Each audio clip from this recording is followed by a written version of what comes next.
but that kind of what it meant for me to begin to reclaim my sexuality after that had happened. Yeah. And so I was thinking about the kinds of things that I went through and still sometimes actually, almost 28 years on, go through. Yeah. Of, what it means to kind of bring those experiences like into the bedroom. I mean, I joke around, thankfully no one ever asked me to wear a beret, but there's Can you imagine?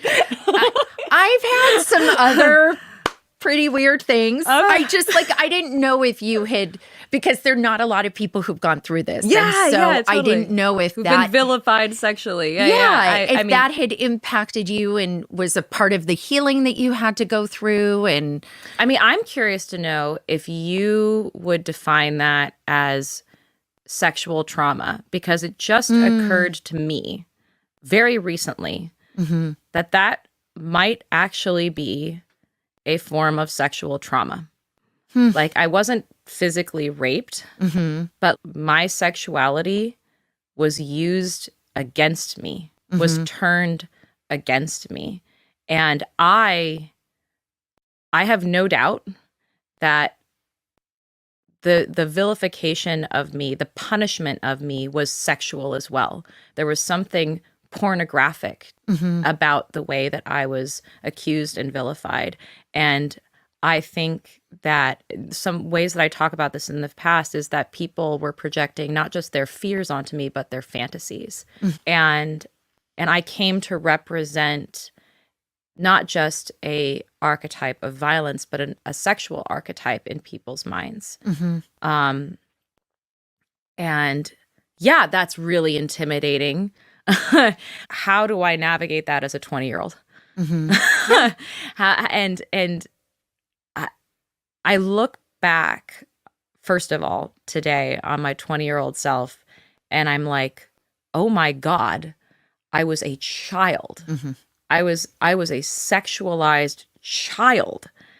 And yes, technically I was an adult and capable of consenting and all of that, but like, I was a child and I had zero context and I had zero knowledge of even what I like. I had so little experience and so little self-knowledge as a sexual person. And I was scared to be intimate with people, to this day, like there are ways of expressing sexuality that in my brain are closed off to me because of how charged my history is with sexual trauma. And I'm thinking about that just now as I'm entering a new stage of my life where I'm very comfortable with my sexuality. Like I'm suddenly like feeling I'm an adult. I'm 38 years old. I have a partner and a loving partner. And I only say this is it's only recently that I've had the question of like, what am I curious and interested about that I just did not allow myself to even be curious and interested about, like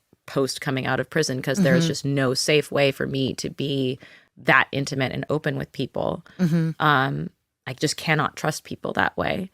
I only dated people that I knew from before prison. Like anyone that I dated, and have dated very few people after coming out of prison, they were all people that I knew from before.